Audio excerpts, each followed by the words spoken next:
Never seen a smile so big on my little old lady's face until I tell her I'm going fishing all weekend.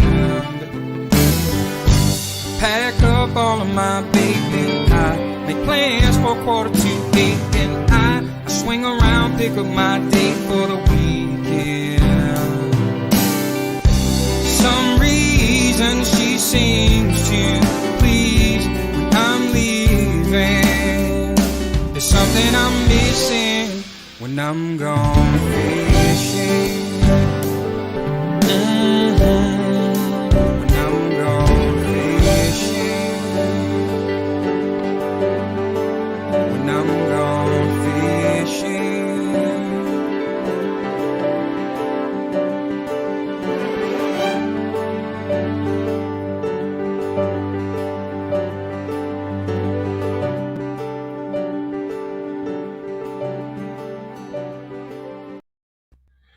Well, good evening, folks. Sorry we're a tad late. Just trying to get some stuff organized for tonight's show. It's going to be interesting. Really looking forward to see what Yvonne has to say and how you ladies can contribute to what Ladies' Night is going to look like in 2022. First and foremost, how is everyone this evening? Hope you guys survived that storm, that windstorm. It really wasn't much of anything else other than holy Hannah the wind. Just ridiculous. I know some folks are still out of power, so hopefully it's not you, because obviously you wouldn't be here. What's up, Scott? All the way from out BC.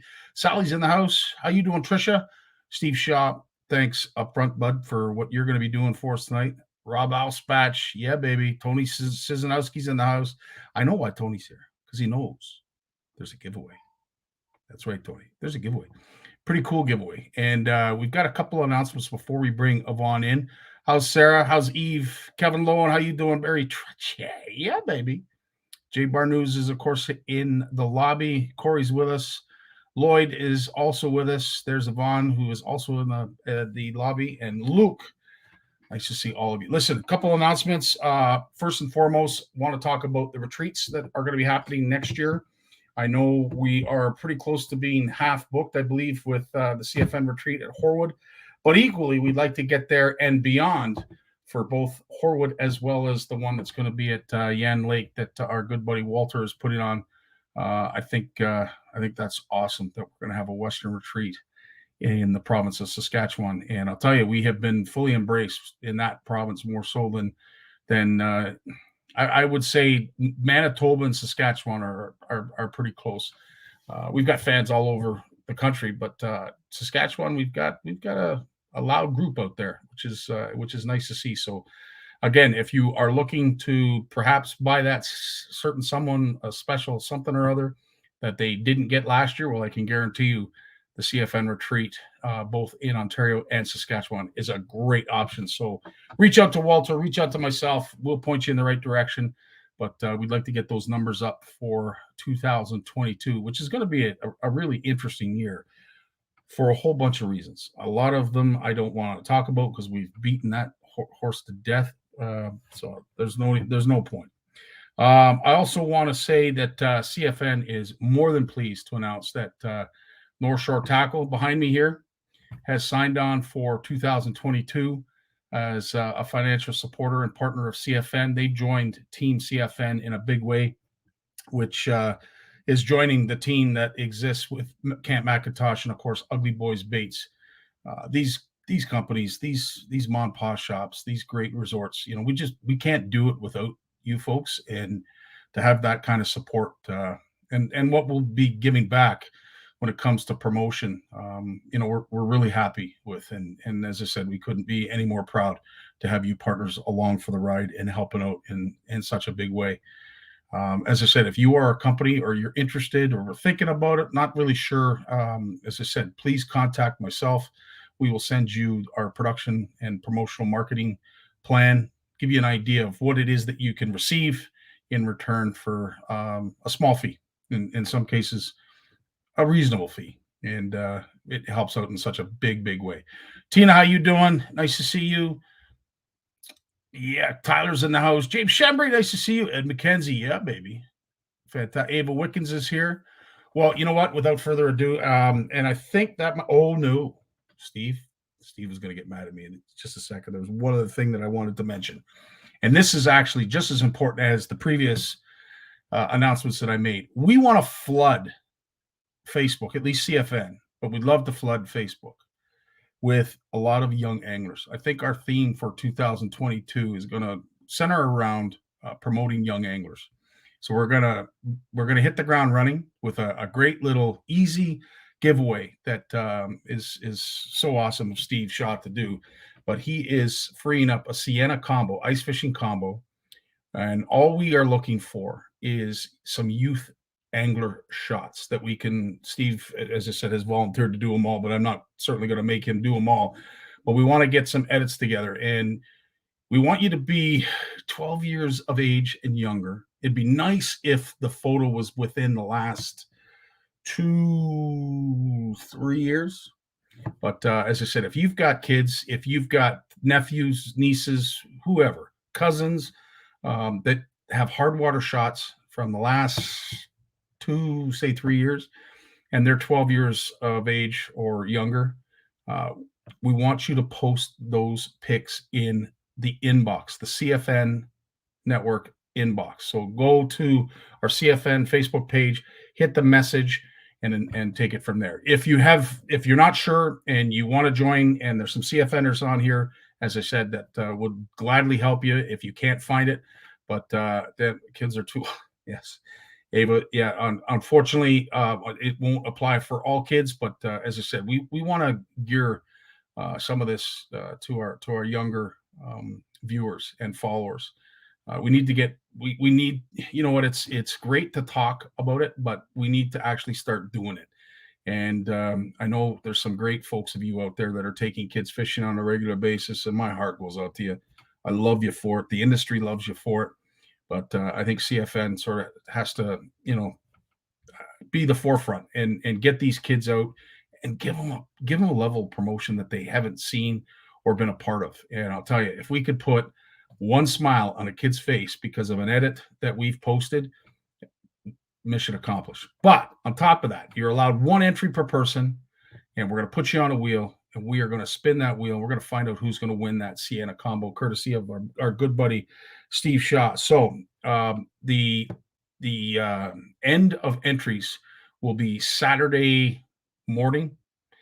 We'd like to see them in the inbox no later than, say, Saturday morning, just because we're going to be busy doing a lot of edits. But we want to get all those edits out there, and on the weekend, just absolutely flood Facebook. So that is our plan. We will be this ice fishing season. Well, I'm telling you, we're going to be talking about something as a panel a little bit later. We're talking about it only because I think that's as far north as we're going to have to go to get ice fishing. It doesn't look good right now with the weather that we're getting. But as I said, hopefully everyone was safe. Those folks along the north shore of Lake Erie, you didn't get too wet. There wasn't too much damage. Even the north shore of Lake Ontario, holy smokes. The winds were in excess of 100 kilometers an hour. So hope everybody's safe. Hope everybody's enjoying what is probably a pretty crappy day, being a Monday. But we're so glad that you're with us here. And before we bring in Yvonne, I think it's fitting that we start this segment from a word from our sponsor and what we think is almost our anthem here at CFN. Just a sec.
There she is. There's Oh, Yvonne.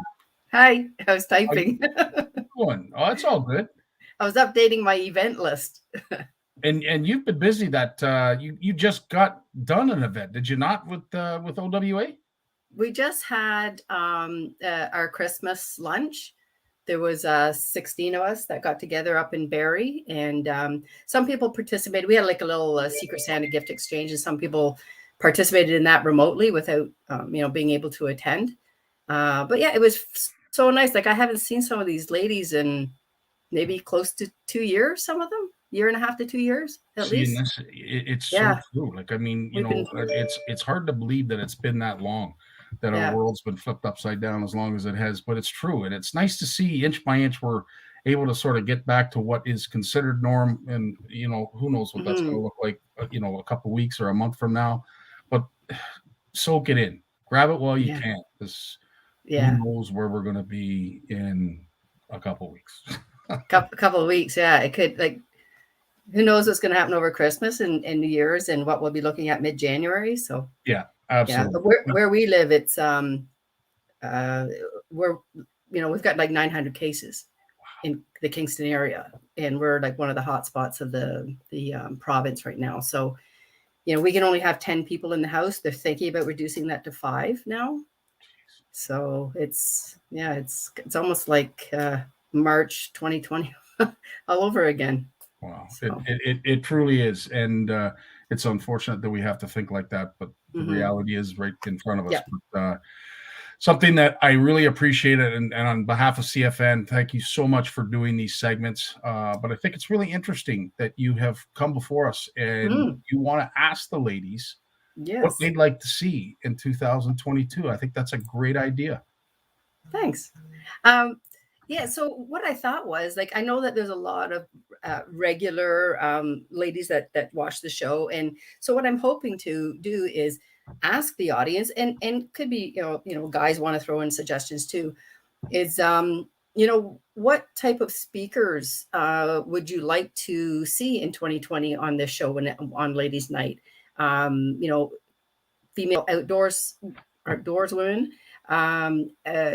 People to speak on certain subjects, whether it's, fly fishing or boating or, tournament angling or what have you. I mean, there's so many facets in this community that we can speak on. So yeah, if people just want to, like, if they want to throw some ideas in the comments, or if they want to, probably easier to message me directly through Facebook. That way I don't lose any of the comments in the chat here, but either way is fine. And I'll just tag me in it and I'll find them. But yeah, we've had quite a diverse, I was looking back at all our guests, and we've had everything from, Lyme disease to, I don't know if Rachel was on this year, the reel repair and all sorts of things. So I was actually kind of thinking, do a recap of last year, but it's just timing. Time is really a valuable thing, it seems like, these last few weeks. So it's true, and I would love for nothing more than to put, a whole bunch of memories together from 2021 that were good and positive, like some of our meet and greets, some of our retreats. You have some events that are very similar that, you'd love to put sort of a scrapbook and put it into video, but it does take a little bit of time. There's no doubt about it.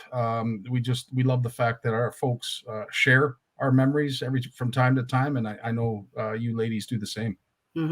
Yeah. So it not only, if people have suggestions for guests or topics for 2022, but I have a draft of our calendar. I mean, I've just kind of put everything and anything for our 2022 events. We're not going to do them all. But a few things I've kind of put on there that, might be new is a pike tournament. We've never done a pike tournament. We've had pike outings, but whether it's through the ice or open water, a pike tournament might be a little bit fun for people. And we have, and it's not 100% confirmed, and it's something that we're working on. And you had played the Shimano's video there. We may have a Shimano bass tournament. So the boaters would be Shimano, could be staff, could be field staff, or people connected with the company. And we're looking at doing it on Tri Lakes. Wow. And I don't know. It'll be like one boater, two women on the boat. That's how we've done our bass tournaments in the past.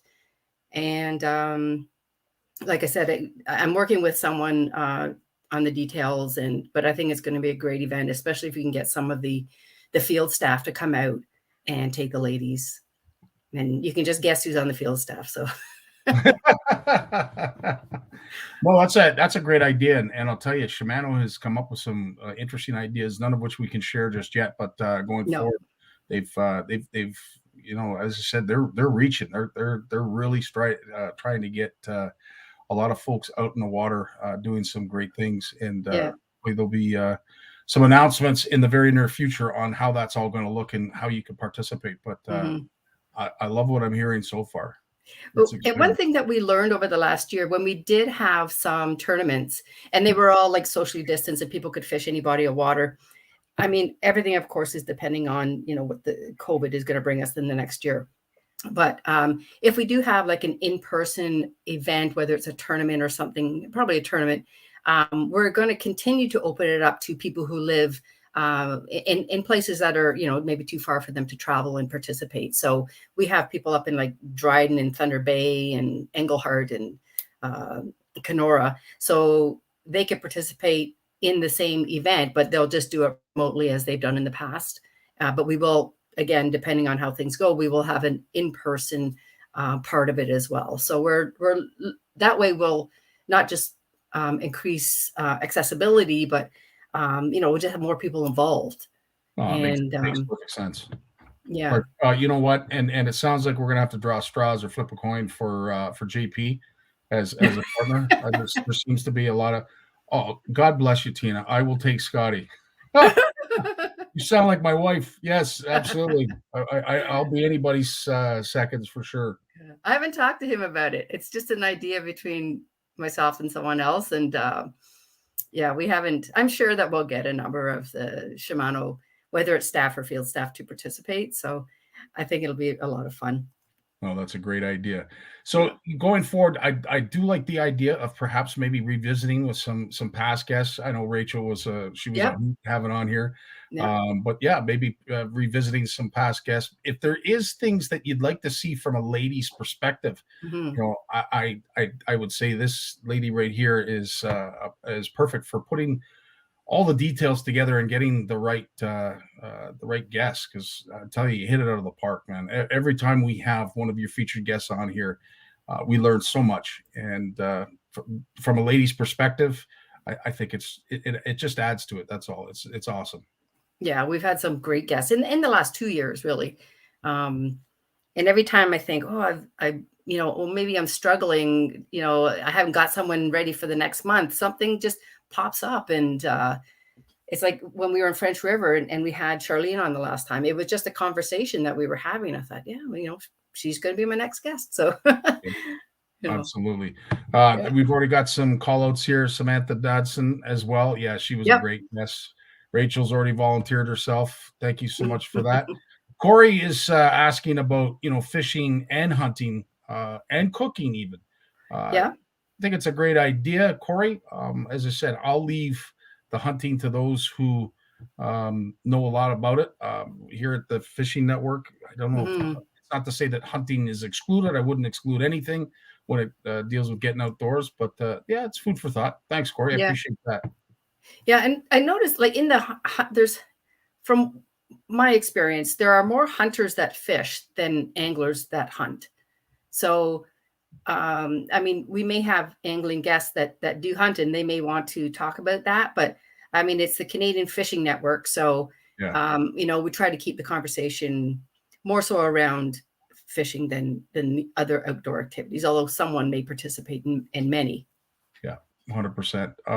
It would be great to perhaps maybe do something that I thought of actually with some advice, and I can't remember the gentleman who passed it on to me over the weekend. It may have been Keith Duster, but what we'd like to do is every month introduce our community to our community and have folks put together like a little 2-minute biography of what got them into fishing, what Mhm. interests them in fishing, what they see themselves doing in the future when it comes to fishing, and then perhaps for us as a panel, give us a discussion topic. So give us a blurb about yourself so that we get to know everybody, Mhm. and then present us with a discussion topic.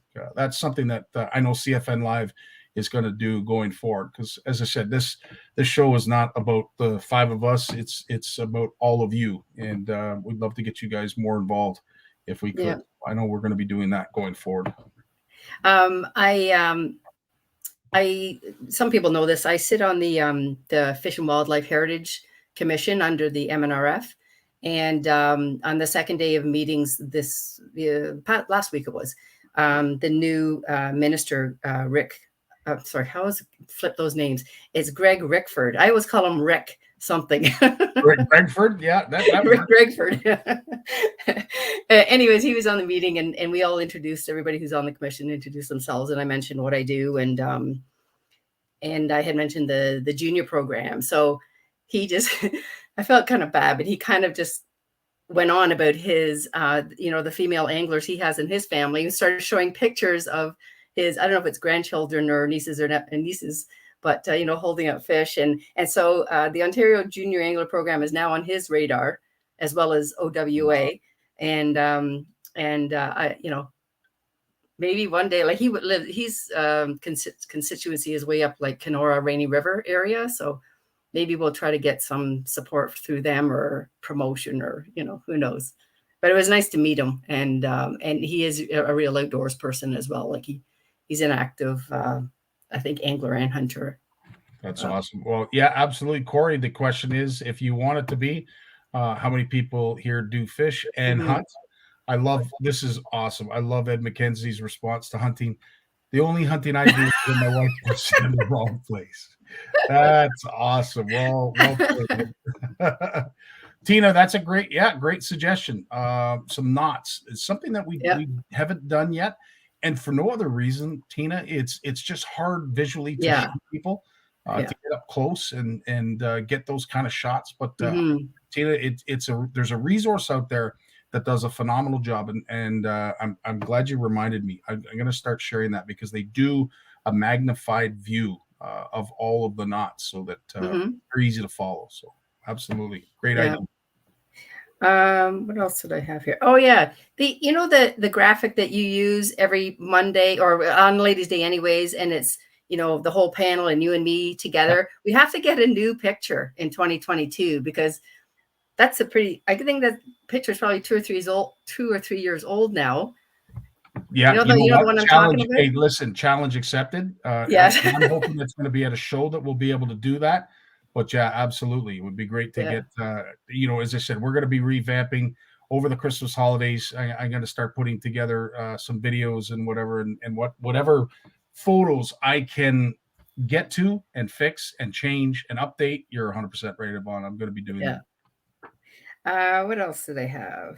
The giveaway tonight. I'm not on the show for a very long time, but the giveaway tonight, if someone can put up the link, but all you have to do is kind of fill out your information and make a commitment to make a donation to your local food bank.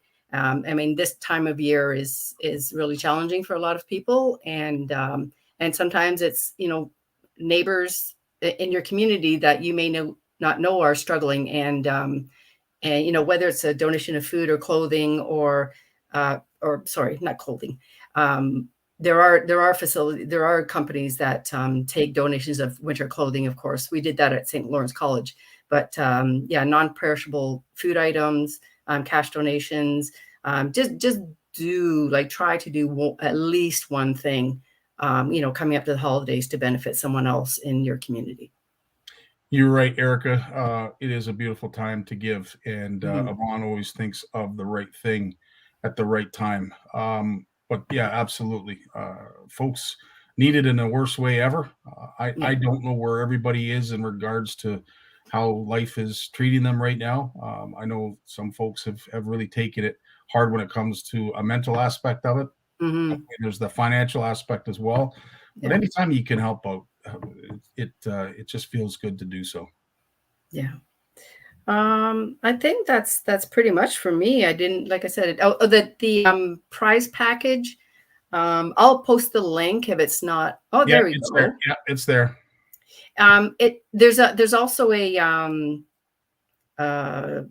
cloth that I have to put in there too for your fishing tackle bag, but it's worth about $115 the package.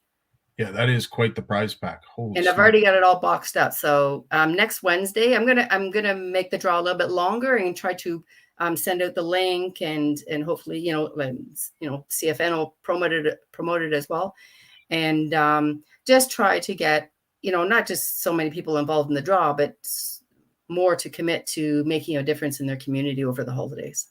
Absolutely. So if there's any way you can do that and show it to us, Yvonne and I will figure out. So if you go to that link, Yvonne, is there going to be any prerequisites that people will have to show? No.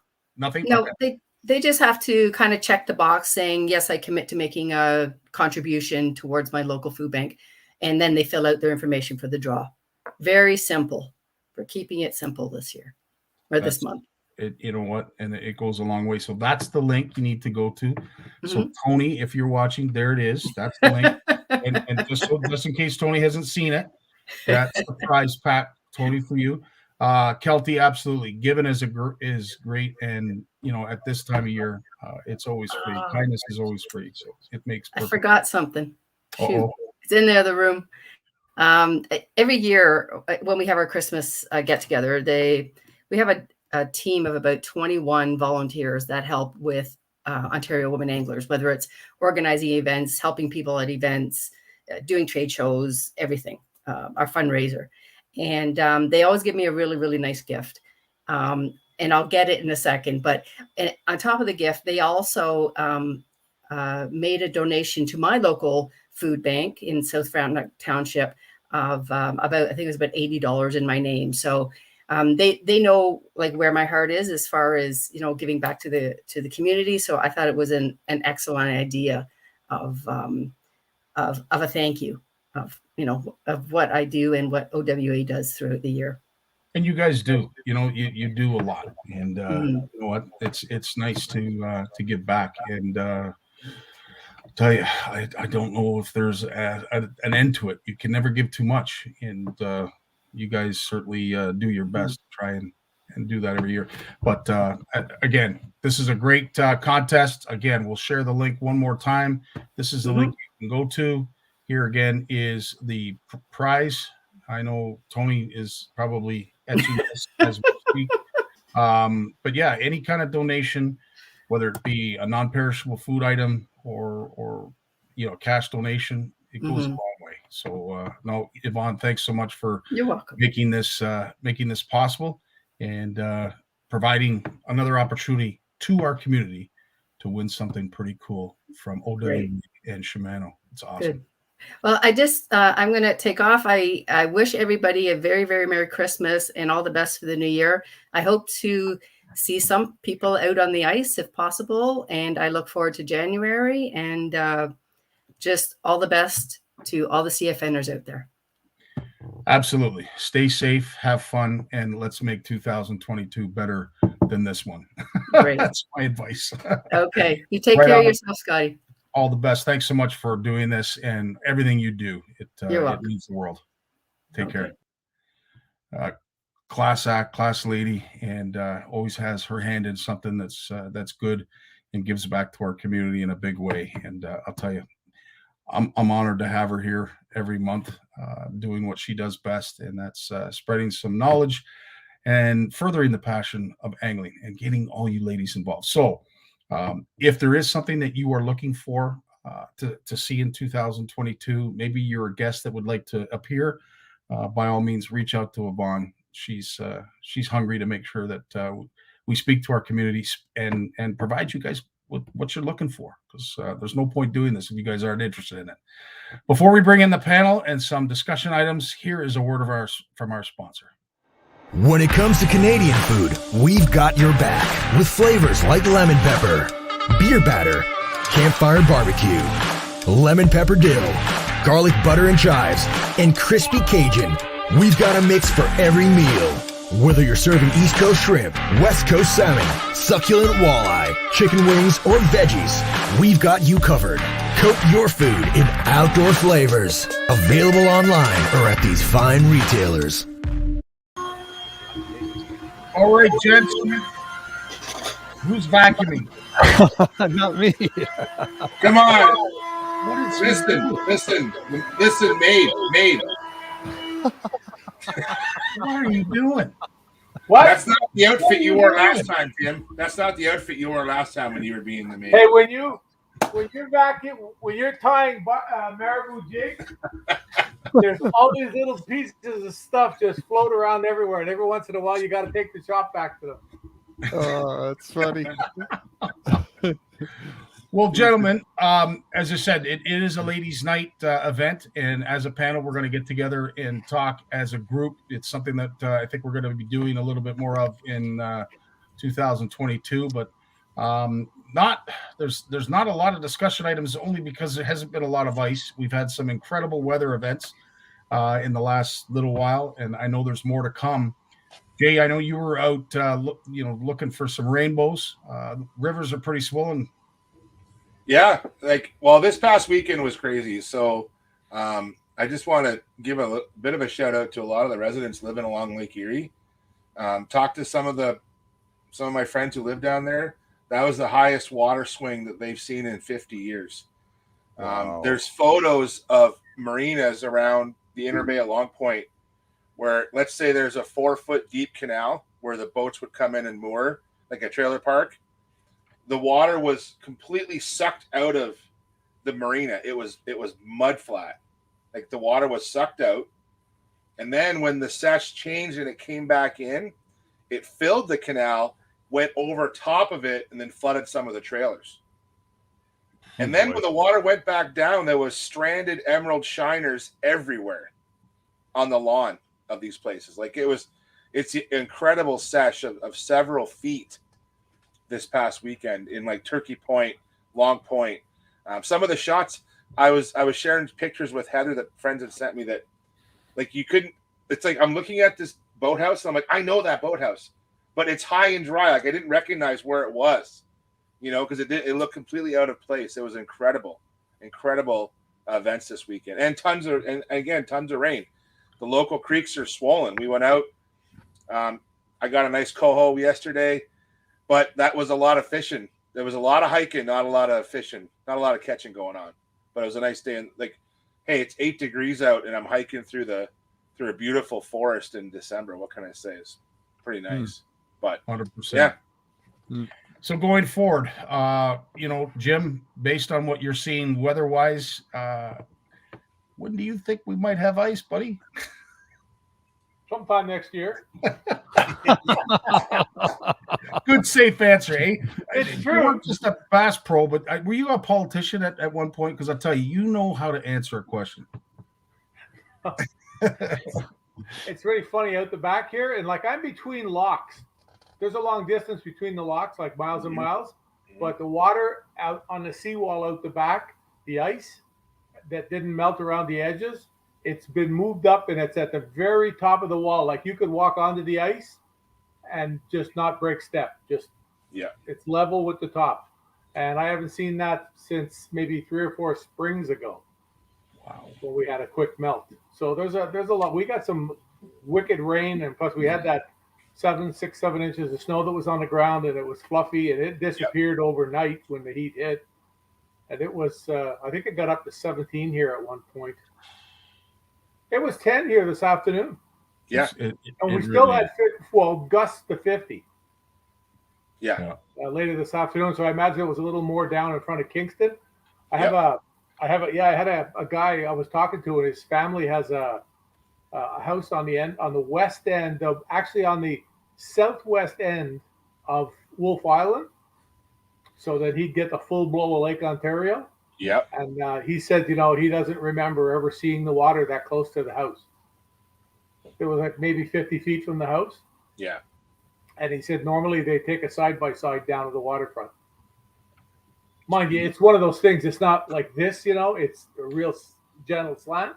So Yep. you bring the water up 5 feet, and it might go a few hundred yards, or more. Right. So right. it's, but still, just he's, he doesn't ever remember seeing it there in his life. So Well, there's some funky stuff going on.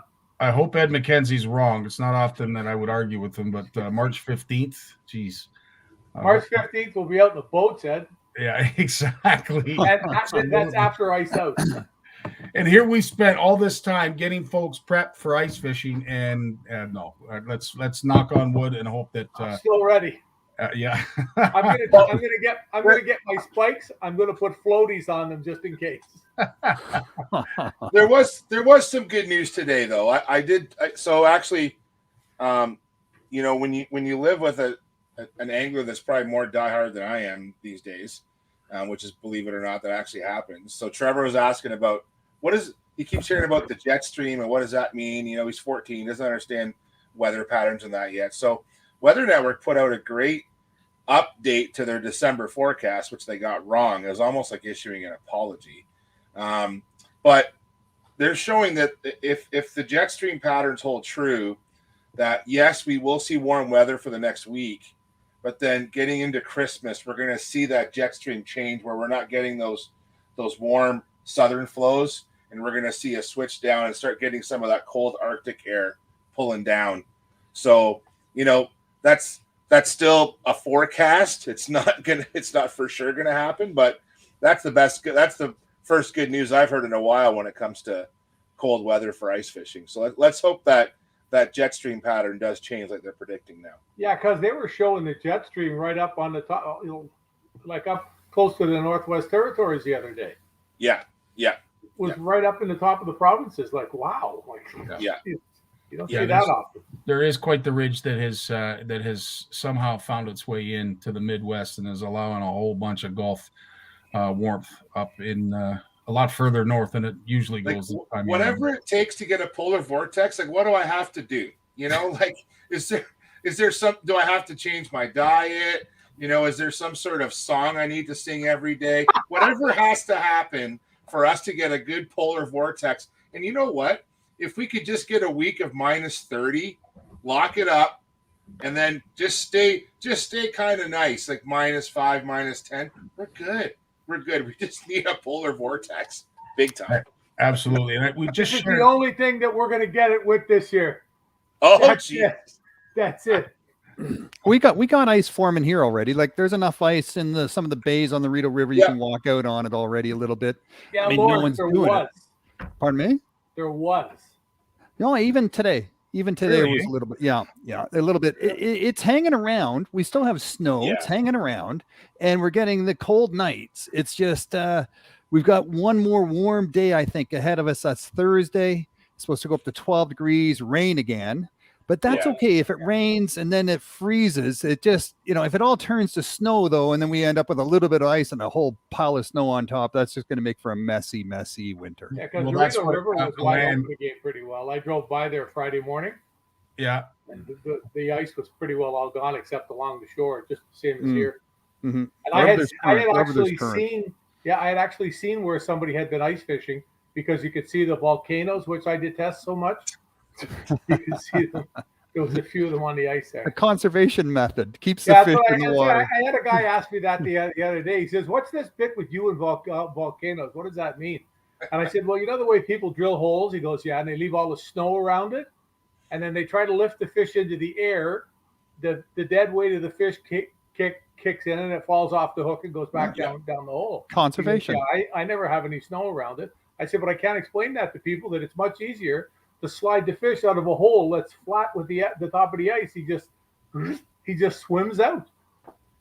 Some people just don't get it. They just continue to be up to here in the ice, trying to grab them by the tail. Well, they're obviously not catching fish large enough, Jim. That's the problem. Yeah. I'm just throwing that out there. Like, hang on, I'm going to be throwing this out. I'll get it warmed up. So it's interesting. George just put forth a great comment. The glass is half full scenario. For us fisheries biologists, less ice fishing hopefully leads to less harvest, which brings me to a topic that I know Jay and I were going to talk about. We mentioned it to you as well, Lawrence, but there has been some drastic changes to an area that a lot of us have probably visited or ice fished Lake Nipissing, and some of what's going to be happening in 2022, it's a 180 in some cases. Have you guys?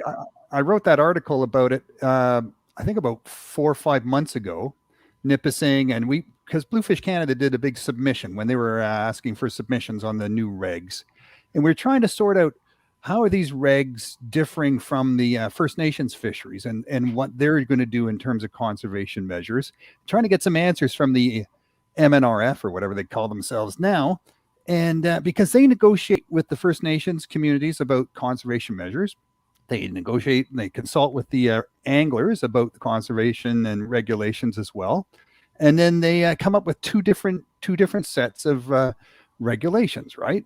Mind you, the First Nations they're allowed to set their own conservation measures, and they get advice from the MNRF, some guidance, some scientific advice on how to do conservation properly, science-based conservation. But in the end, they're all chasing the exact same size walleye, as big as you can get without getting into the spawners, right? 16, 18, 19-inch fish. That's what everyone wants to keep and harvest. And that's what the gill nets are sized to. So the big ones bounce off the gill nets and swim away. The little ones swim through the gill nets and get away. But those perfect eaters get caught in the gill nets. And that's what the anglers want to catch as well, right? So, but for moderate livelihood, according to the laws of the land, First Nation fishers are priority over recreational anglers. So if there's limited fish, they get them, and recreational anglers get less. Well, you know what, and I certainly don't want to turn this into, I don't know. I can say it. It's on the edge of my tongue. I don't really want to say it, but we could certainly go down that road where it's going to be negative, and there'll be a lot of confrontational dialogue.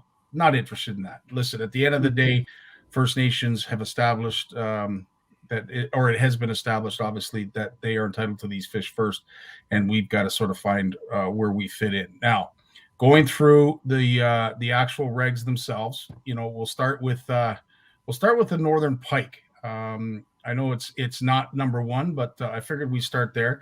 Changing the Lake Nipissing northern pike fish rules to reduce mortality rates to meet fisheries management plan goals, to protect the large mature northern pike in Lake Nipissing and provide angling opportunities while managing for robust fisheries. So the sport license is now 4, and the conservation license is 2, not more than 1 greater than 61 centimeters. I don't know what that is in inches. 24, around 24. And none greater than 86. Yeah. That is a reversal, if I'm not mistaken. And again, correct me if I'm wrong, but I did think that you were allowed one bigger than 86 before this. Was that right, Jay? I believe so. Yeah. Yeah. Yeah, it was unlimited. But again, they want to keep the spawners in the lake, so they created a slot size for the ones that you can keep, but you can keep 4 small ones under 67 centimeters, 4 of any size, but only 1 in that slot size, and nothing bigger. So to me, this is for pike lovers and enthusiasts. This is great. It speaks to you when it comes to getting giant pike. I would say this would be one of the least intrinsic or intrusive rules and regs that they've come up with. The next one, of course, I think is going to get a lot of bass anglers upset. And Jim, I'm going to ask your take on it, but they're obviously supporting high quality recreation and tourism fishery. To me, what they're doing, and I would say Jay would probably agree with me, is what they're by allowing bass, or at least to keep bass during the hard water season, is to take the stress off the walleye. So the rule changes going forward are, I went a little bit too far. Sorry, guys. Go back. I think you can start January 1st and fish right up until end of March, and then you have to take a little break. And then again, the 3rd week of May, you can start fishing bass again all the way up until, I think, the end of November, till December 1st. And 6 is what you're allowed with the sport license. 2 with the conservation license, largemouth and smallmouth bass open. Yeah, that just as you mentioned, January 1st, March 15th, third Saturday in May to November 30th. That's Jay, an what's- early start, eh? The May 30th, the third week in May. That's an early start to the Yeah. summer season. Yeah, it mirrors the walleye season because that's when the walleye season opener Yeah. for Zone 11, I believe, is the third weekend in May. Yeah, yeah, but it's early though. Like compared to the rest of Ontario, second, third week of June in the southern parts, that's early. Yeah, it's Yeah. also farther north, so theoretically they're behind us. Yeah, You know? Yeah, no, colder like water. that. But walleye season typically opens so typically in Lake Ontario is not. So Bay of Quinte is usually the first weekend in May, and then Rice Lake, the Kawartha Lakes opens the second weekend in May. It's usually Mother's Day weekend, and then the following weekend, which is typically the May long weekend, is usually when walleye opens up further north.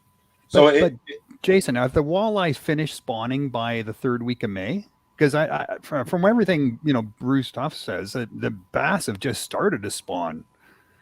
Well, so I guess that's the issue. So walleye have typically finished. That's why the walleye season, as you go further north and you get cooler water, it typically is a little bit later. So that date does protect a lot of the spawning walleye, but the bass will be spawning during this open season. So it's open season on bass as of the third weekend in May, and it's directly put out to take pressure off the walleye fishery. So anglers, if they want to catch something to eat, can eat bass. Now, in defense of these changes, I will say that the data suggests that the Nipissing bass population is quite exceptional right now, and it can sustain the harvest. And I think that there's a lot of pressure to basically bring back that Nipissing walleye population. And so one thing that they're doing here is they're promoting anglers to fish more for bass. It gives anglers an alternative if they can't catch walleye. And this happened in the Kawartha Lakes. They didn't change the seasons, but they saw a shift in harvest as walleye stocks went down in the Kawartha Lakes. There was more bass consumption. It didn't push bass. It didn't really. Populations dropped, but it wasn't bad enough that they had to. It didn't really hurt the bass long term. So, but this is a management tool that agencies will use. Do I support it? No. I got to kind of stand my ground with the Ontario Bass Nation. We actually pushed for. We encouraged more catch and release season to allow for bass, to change the regulations that mimic more of what's happening in New York State. It was basically to get rid of that. You can catch a bass and you can also take a picture of it, because right now you can't take a picture of it, right? That's a whole other show. But we're gonna see this. We're gonna see these changes happen. And one thing that I am happy with M&R right now is they're going to continue monitoring this, whether it's through their fisheries assessment units, and that includes trap netting and their gill net surveys and their other all kinds of surveys. Creel surveys will happen. Creel surveys during ice fishing season are so vital. We know that the harvest during ice fishing on a lot of these large lakes, Simcoe, Nipissing, Lake of the Woods, that is where a lot of the harvest happens, is in the wintertime.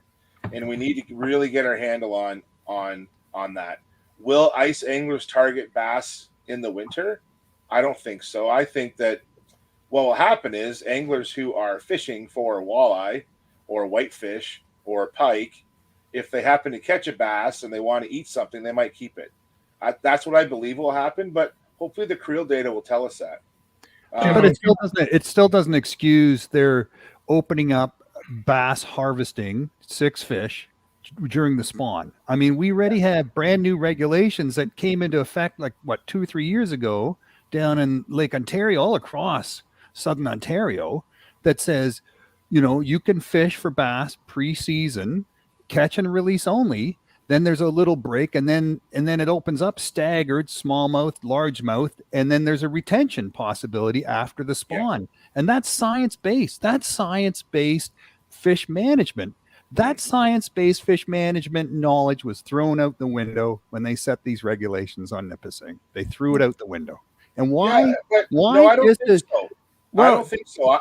I don't say I agree with the regulation, but the abundance. So let's look at it this way, Lawrence.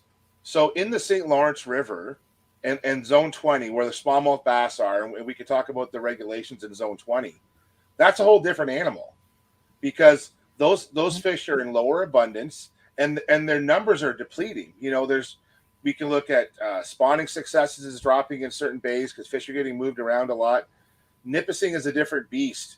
Smallmouth bass populations are doing very well in Nipissing. I've seen some of the data, and it's not even through my own profession, and just through my own interest.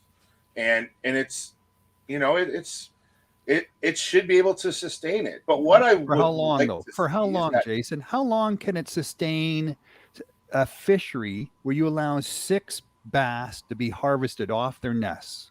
Big bass, big spawning bass to be harvested off the nest, harvested, not put back, but harvested. How long will that nice bass population last before it becomes, repressed and you have to cut back on Lawrence, just to jump in, I think the key is that they're going to be monitoring it. So I don't think this is a rule change that's going to stick for very long.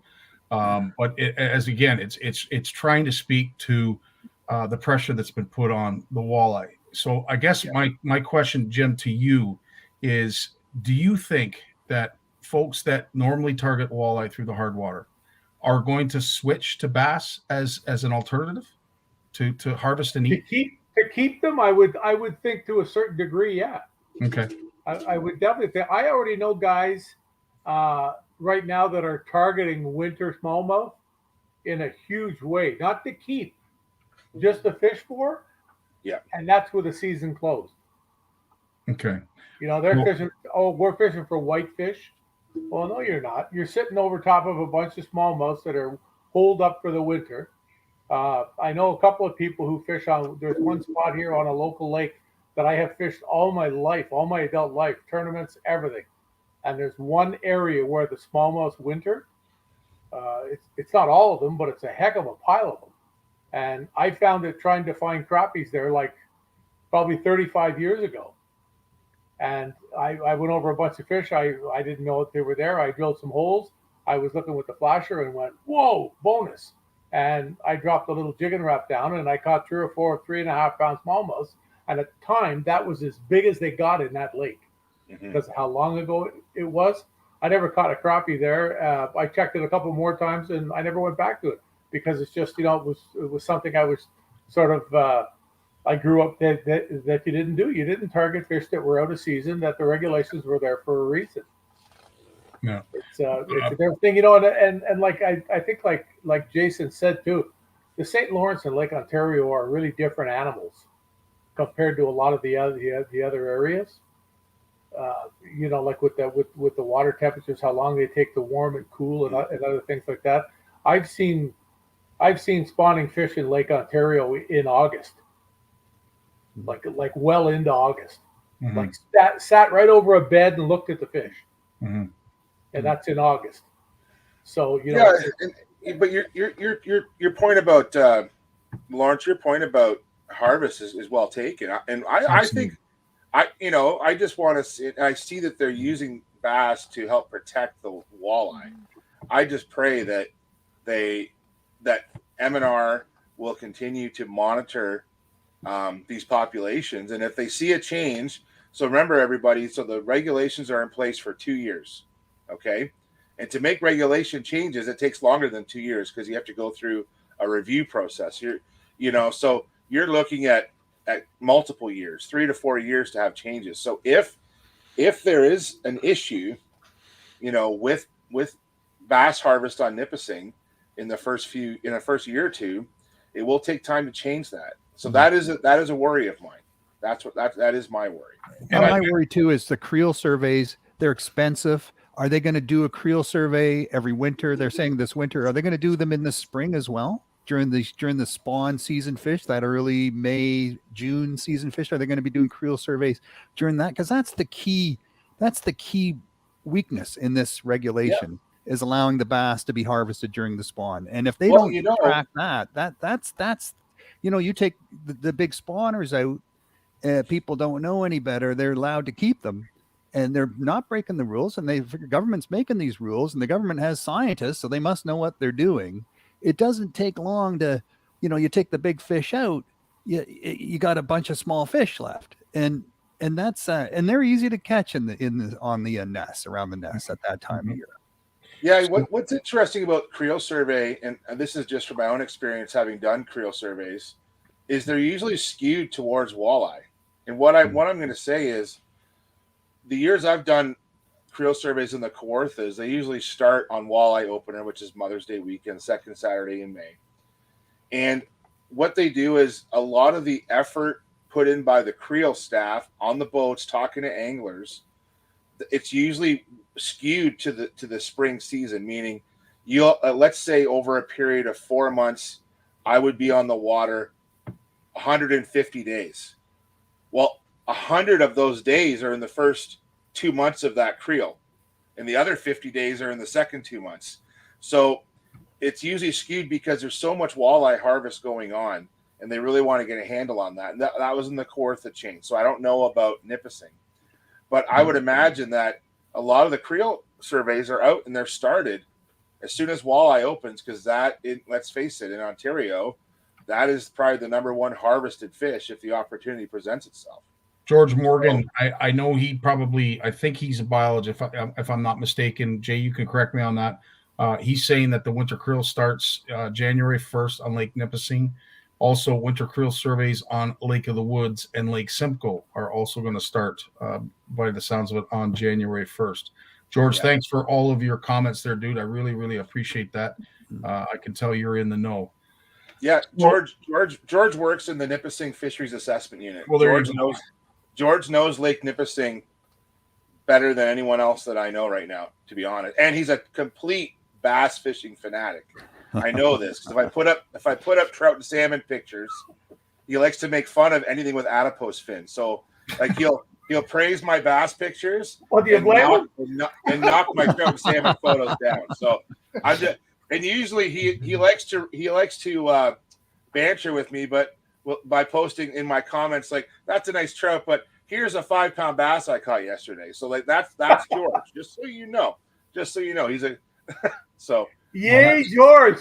Yeah, absolutely. Yeah. I agree. Thanks, George, for participating like you are, because definitely we can certainly use the help when it comes to the knowledge of this fishery. Now, obviously, that is a hotly contested item, the bass issue, and opening that up. Lawrence, I'm sure there's a lot of folks that mirror your thoughts on that. Jay, I know you do as well, loosely. Yeah. And Jim, but there's another aspect to it too, and I don't know how much it's really brought into it, is just sport fishing and tourism itself. Yeah, you have to try to protect the whole thing, because all the people with all these camps and resorts and things, they're out there for the last few years here now. They haven't been able to do much business, and I mean, tourism is a monster business. Yeah. I agree, Jim, and I agree, but you meet so many of these tourism operators, these resorts, and they've been working so hard to educate their clients on which fish to let go, which fish to keep, implementing rules that go above and beyond the MNR regulations, in terms of bringing home fish for fish fries and so forth, and shore lunches, and what kind of fish you're going to do a shore lunch with, just teaching their anglers how to be a steward of these resources. And now, who asked for these changes? I don't know if anyone that was consulted or inputted during the stakeholder consultations asked that we want to catch and keep bass during the spawning season. I can't imagine anyone requesting that, and a majority of people consulted, stakeholders consulted, requesting that. And I think most people, like Bluefish Canada and the scientists we consulted, asked for the catch and release spring, and in the harvest post spawn, and because that seems to make the most sense, right? So I think I understand, it's about balancing pressure for sure, and keeping people happy and keeping people coming. I just think that this is a decision that was taken at a political level, not at a science level. Well, that wouldn't be the first time. I mean, look at the stuff with Bruce Tufts with the Bay of Quinte. Yeah. When they implemented those changes, and then all the money that was spent, all the government, things that were consulted, and then one day they just announced that they're making a change because there's too big of a hit on the tourism. Mm.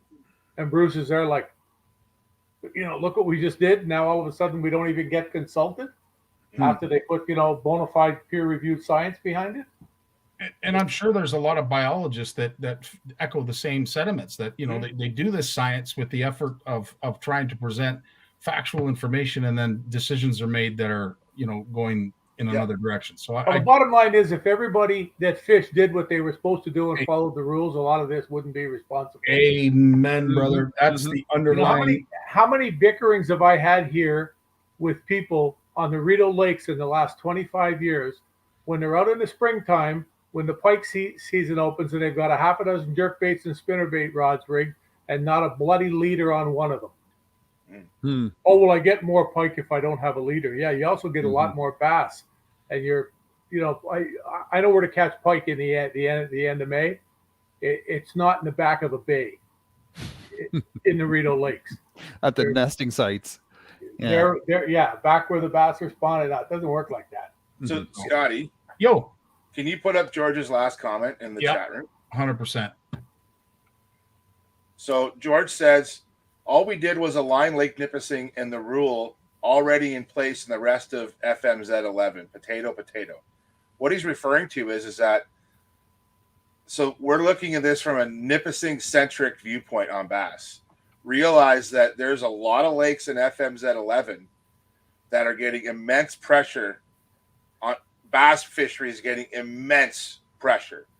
So, and there's hundreds of lakes. And to be honest, this is going to help take pressure off those lakes too. Because some of those lakes... Yeah, it could take the pressure off the walleye as well. I mean, if the bass population is getting larger, and you go across, Western Ontario, and the bass season there for smallmouth bass is year-round, harvesting year-round.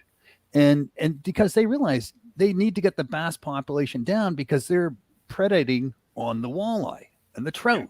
And they're laying a beating on them. And then you're just going to end up with bass. And that's it. So there is some science to be said for that. But is that the same for Nipissing? I'm not sure if that applies to Nipissing. So George did share some stats with us. It doesn't have anything here in regards to bass, but Lake Nipissing suggests 10% of the pike diet is walleye, but then 10% of the walleye diet is also walleye. Yeah. Anybody who knows walleye, they're very cannibalistic. Yeah, well, you see that in your pits, don't you, Scotty? 100%. You think that's why the numbers don't flourish? Yeah, 100%. Yeah, guaranteed. And George also mentions too that in FMZ 10, which is next door to FMZ 11, bass is open all year.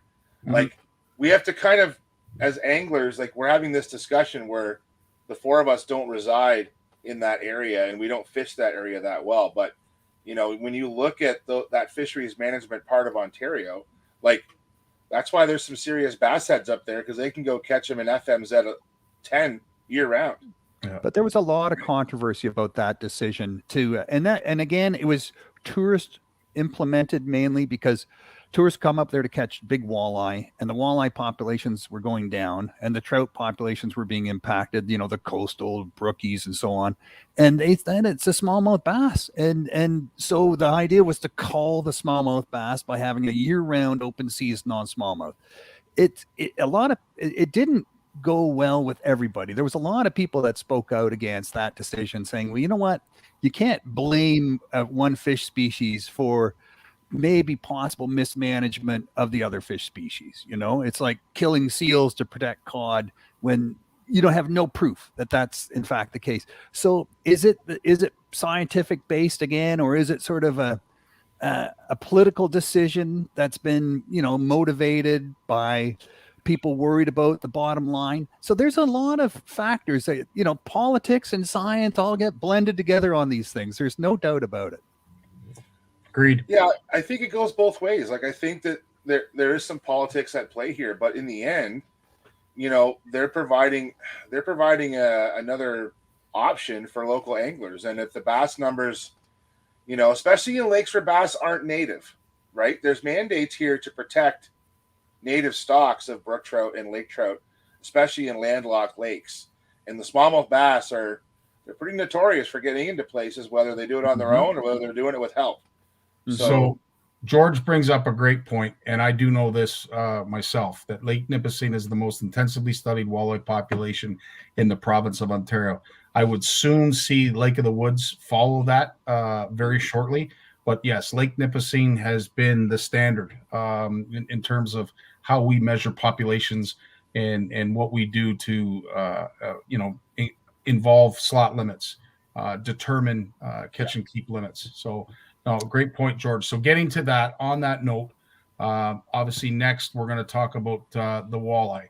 And this is near and dear to my heart, but I'm amazed at, it almost seems like a 180 in regards to what we're doing with the walleye, as you folks have, you, Lawrence and Jay, have pointed out with the bass, in that a sport license you're allowed 2, which I believe is 2 less than what you would be normally, and a conservation is 1. So that's pretty drastic. And of course, the slot size of the walleye must be between 40 and 45 centimeters. That's not a tiny. Lot. Tiny. Yeah. It's basically 15 and a half to 17 and a half inches. Yeah. Basically. It's a tiny slot. And you're saying, Lawrence, that the natives are targeting that same size fish? Well, these are the pre-spawning size fish, right? So, everyone's listening to the scientists and understanding you can't keep the spawners. And then to keep a bunch of small 14, 12-inch walleye, you're not going to make much money on that because, just the size of the fillets coming off them, right? Yeah. So you need a good size fillet, as big as possible, without getting into the bigger spawning size fish. So this is what everyone wants. It's this size. Now, Jim, I have to ask you, because you brought up the point when it comes to tourism. If I'm an American, am I going to be interested in going to Nipissing? If I'm from the province of Ontario, am I interested in going to Nipissing with these changes in walleye rules? Well, if you're a fish eater, no. Yeah. That's the bottom line. I think the people are really going to get stung. But what do you do? It's like, I wouldn't want the job. I can't imagine having to make a decision, because you make a decision one way, there perhaps you put a beating on the fish. You go the other way, you put a beating on tourism, and there doesn't seem to be an area where we can get it to come together and work well. And I just go back for a second. I was thinking just before we left, the number of people that are bass fishing now is monstrous compared to what it was like 20 years ago, even 10 years ago. You just look at the boats that are out there now with guys bass fishing. There's a tournament every weekend. Some of the lakes, there's 5 to 6 tournaments on the lake in a weekend, different organizations and things, you see. But with walleye fishing, it's a little bit different. But the thing with walleye is that, when people catch a walleye, they're always talking, oh, there's a nice snack. There's Sunday night dinner. There's this, there's that. And of course, there's the guys that just catch everything they can. And, it doesn't make a difference. They don't even read the rule book or know anything about it. And they bring everything home that they can catch. Well, I only go once a year, so I just take a bunch. I've had that sprung on me several times. Yeah. Guys got two dead 8-pound walleyes and a 15-pound muskie dead in the boat. That type of stuff. Yeah. I just keep a few. I only get out once a year. Well, you said it best, Jim. Really, if we did what we were supposed to be doing, we wouldn't need these regs. We wouldn't need them to be this drastic, I would say, because let's face it, we came from a 4 fish limit now to a 2. To me, that's pretty drastic. And it used to be 6 up there. I believe it was, Jim. You're right. I think it was 6. Because when I was a kid, I think that was pretty well across the province. But then again, I remember when the size limit for muskies was 28 inches. You could keep a 28-inch muskie. Good eaters. Yeah. So speaking on which, the last one here, of course, is the muskie. And if you're a muskie lover, Jay, tell me, are you happy with this? Well, I don't like anyone keeping muskies, but you need an out though. You need an out in the regulations, and why I say that is look at the gentleman who caught the recent Minnesota record, and I Yeah. think it was 57 inches. Mhm. He tried to revive that fish, and it didn't revive. You know, I've read a couple of interviews with him, and he had to, he said, okay, well, if I can't revive this fish, I'm not going to waste it. I'm going to take it to a proper scale and get it weighed, and because he already taken a length and a girth measurement.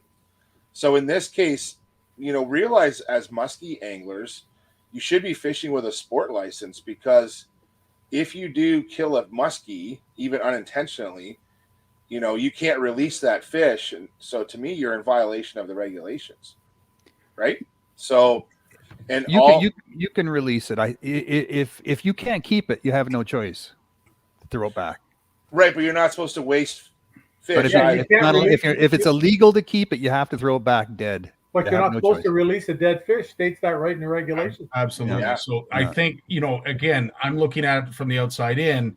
Is this just a money grab? I mean, could I be so bold as to say, you know, they're forcing you to buy the sport license in order to target the muskie? Because as a conservation angler, I don't think it's enough. Okay.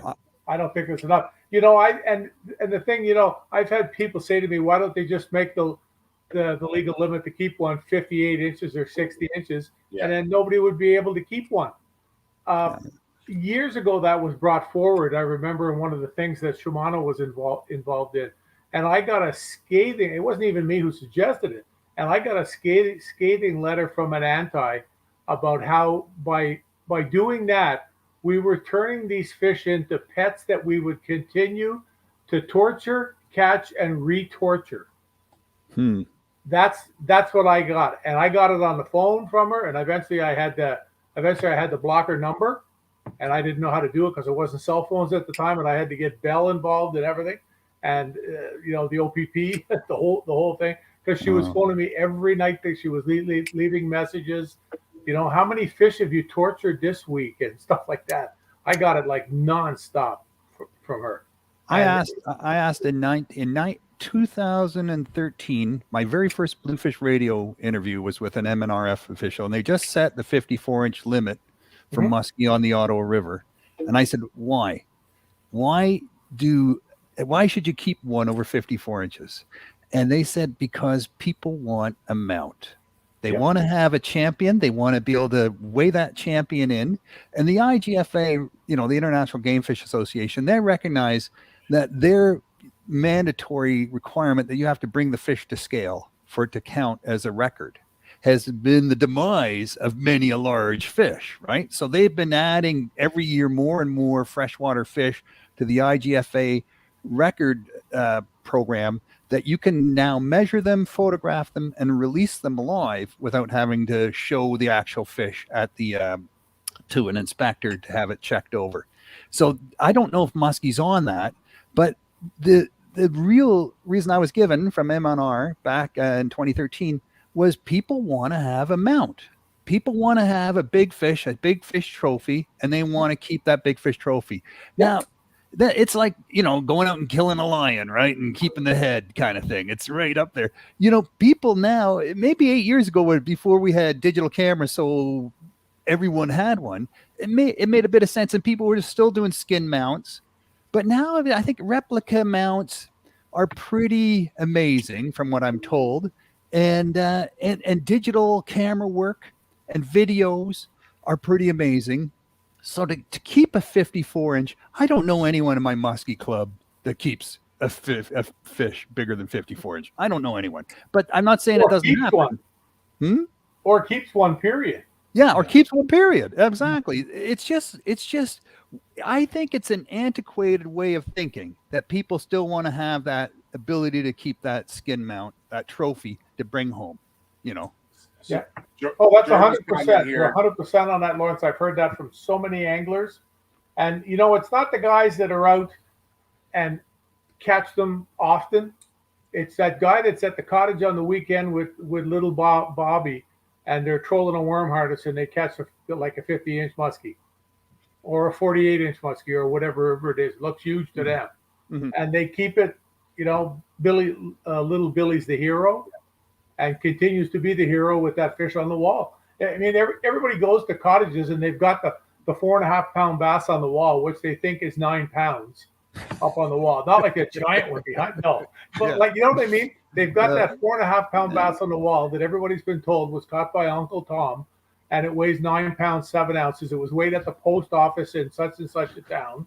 Same post office that weighs every, fish that size.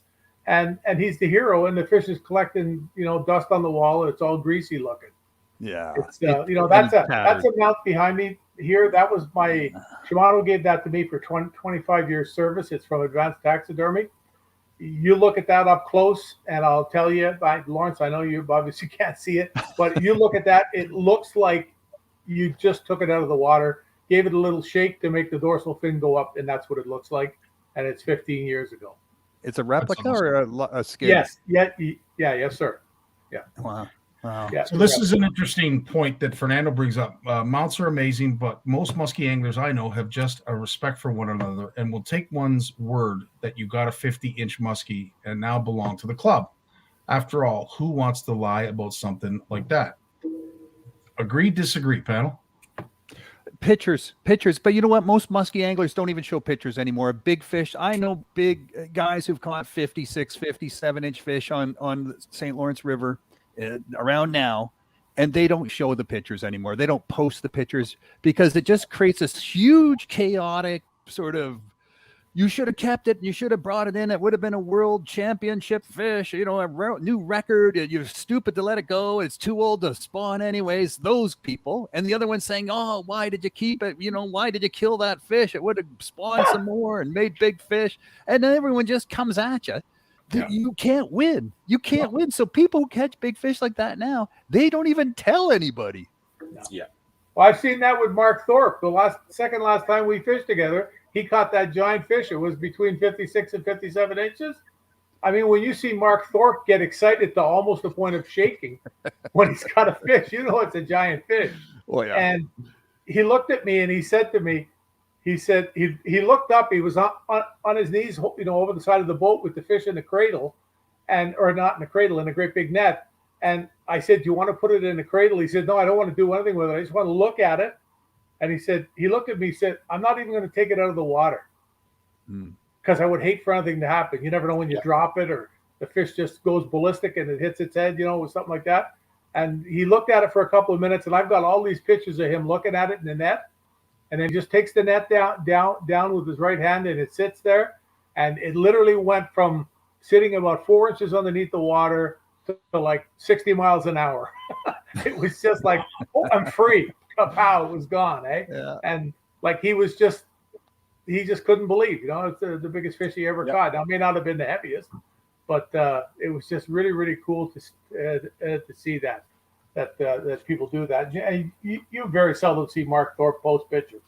So it's funny you say that. Erica just mentions that as well. And I do see a bit of a trend, and I can speak on behalf of our editing team that it is getting a little bit more difficult to get those trophy fish, those big monsters every Monday to show off to our community, because I think there are anglers that are going that way, that they're saying it's just not worth it, that perhaps we're doing more harm by having the fish out of the water for as long as it is. So that's a great side of the argument to expose like you did, Jim. Fantastic.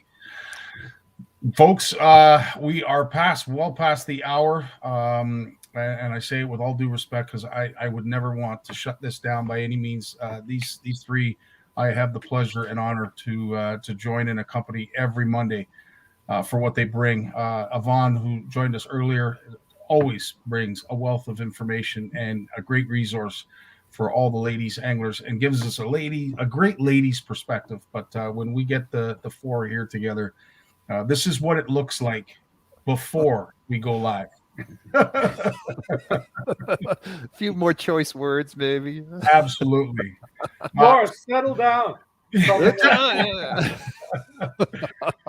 So we're going to continue doing this as a panel after the ladies' night, because I do, if we have topics like this, I think it just generates great conversation, and that's what it's truly meant to be. It's not meant to be a knife slinging session. You guys are all professionals, and you certainly know how to deal with subjects that do have a certain tad of controversy. But on behalf of all of CFN, I can't thank the three of you enough for all you bring each Monday. Appreciate it. You know what we should do some night, Scotty? You should get in touch with George and get him on some night. Have to submit all the questions in advance, though. It's it's M&R, man. You got to give them all the questions in advance, and it's all approved by their communications team. It's tough. It is tough. Yeah. But if George on for a banter, it'd be great. Hopefully, and it won't be based on this show, because George probably threw the phone at the TV. You know what? Like, I'll encourage some of the viewers, go back through the comments tonight. Look at some of his comments. If we didn't share them all, there's some great insight there. George is a passionate biologist, researcher, but he's also an angler. And I think that's something that I know in my line of work that's not as common as people might think it is. To be honest, it's so important. And I think it's fantastic that George contributes, and I can understand and appreciate where George is coming from, because if we were sitting here doing a call on endangered fish in Canada, I would probably have to get permission to talk about it, to be honest. Well, look at Shimano. Shimano gives those scholarships, right? So people that love fishing become biologists, because these are the kinds of people you want to have in those shoes. Exactly. Those people like George. You guys know why Bruce Tufts took up fishing? So we had another aspect to the science. I remember when he first came to Shimano and he didn't fish. Yeah. I hope he isn't watching. Well, he did fish, but he did. And then he had people. Yeah, not at the level he's at now. Yeah. Oh no. And then he's a really good angler now. And then he had people approach him and say, "You shouldn't be fishing tournaments because you have all the information about the fish." And he answered a few of them with the old, well, have you ever seen me win one of these things? There's a little more to it. You can know all you need to know about the fish. There's both sides to it, Yeah. Last time I fished with him, he caught more fish than me. So I don't like him anymore. Yeah. Well, listen, just to sign off, because as I said, we have reached our time, and we don't want to keep you guys around anymore. Thanks so much for coming each and every Monday, as you do. We are going to have a show next Monday. It will be themed a little bit more around Christmas. So show up, bring your favorite drink, your favorite cup, and share some Yuletide festive. It'll be Festivus here at CFN. To these three over here. Thanks so much, guys. You guys are professionals and love you, and keep up the great work. Thanks, Scotty. You too. And thanks, everyone. See ya. Be good, everybody. Yep. Right on. Okay, as just to wrap up, thanks to our special guest host, Yvonne, of course, Steve behind the scenes with all the tagging, and of course the panel of three that I'm just honored and I'm just honored to be a guest, to be honest with you, never mind the host. We want to flood CFN and Facebook with all of the youth anglers out there. Again, just to mention the contest that we're going to be sharing, the inbox. You have to put the photos in our CFN Facebook page inbox. So make sure you find out where the message button is when you go to the page. And if you are 12 years of age and younger, you qualify, and we'll accept photos from 2019. Let's go back as far as 2019. And if you were 12 years of age back in 2019, you still qualify. But I know the editing team is feverishly looking forward to getting all of these photos. So let's flood the inbox and let's flood Facebook with some junior anglers, because that's what it's all about. Our legacy, keeping the passion of angling alive. Love you all. Have yourselves a great week, and we will see you back here next Monday. Stay safe. All the best. And we'll talk real soon. Peace.